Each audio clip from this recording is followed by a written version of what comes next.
Hello everyone. I hope you are keeping well during this busy period on our calendar.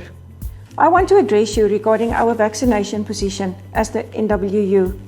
Let me first thank our new students and their parents for choosing the Northwest University.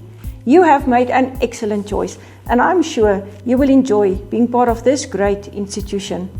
I also want to thank you, our staff and all students, for your role in ensuring a smooth registration period thus far. I am optimistic about the academic year.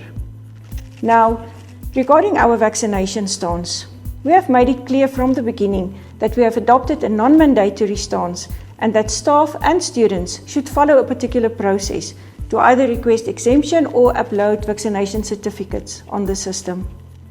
Dear colleagues and students, we have always said that due to the uncertainties about the pandemic, especially the emergence and behavior of new variants, the decisions that we make will change from time to time.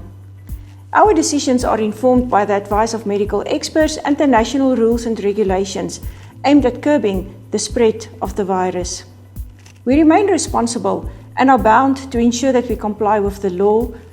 Legal proceedings can be instituted against us for failure to comply with obligations that are imposed on us in terms of, amongst others, the Occupational Health and Safety Act and national directives. We can all agree that a lot has happened since the state of disaster was declared as a result of the pandemic.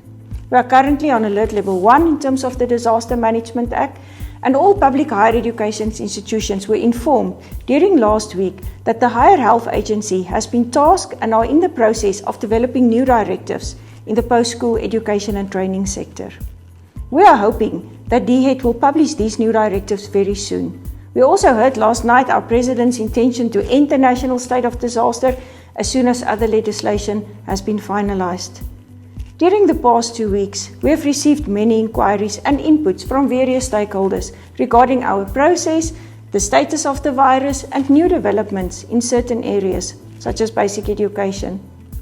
We've received inputs from colleagues and students who are vaccinated and from those who are unvaccinated due to various reasons. We have a responsibility to every one of you. Thus, we must find amicable solutions that is fair to all our stakeholders. Having listened and thoroughly considered all inputs, we have resolved that we need to review our hazard identification and risk assessment and see whether this will inform a possible review of our COVID-19 vaccination plan and SOPs. Until this review of our safety plans is completed, we are not going to enforce the SOPs in the employment and student environment. We do this because we realize a lot has changed in the external environment since we started the development and introduction of these plans in the last quarter of 2021. We'll start doing this upon receipt of the revised guidelines from higher education that will be released in due course. We will review the risk assessment and safety plans due to the national relaxation that we've seen. We strongly continue to encourage staff and students to vaccinate. We will consider ways and means of assisting you to get to vaccination sites. Vaccinated staff, students and contractors must continue to upload the vaccination certificates, and we will assist those who are unable to do so. Unvaccinated staff and students must continue to submit the exemption forms. Everyone must continue to wear masks, sanitize, and practice social distancing. We open access to campus facilities to everyone, irrespective of their vaccination status. Having said this, we have to be mindful that other organizations that we collaborate with might require vaccination from our students. An example would be the students in health sciences. We will communicate the results of the review process and any new development in the coming weeks. We continue to invite you and encourage you to have meaningful engagements to assist us as we review our process and to propose practical and legally compliant solutions. We want to ensure that all our operations are fully open and that we can function optimally in a responsible way. In conclusion, we don't have a crystal ball to know how the future will unfold.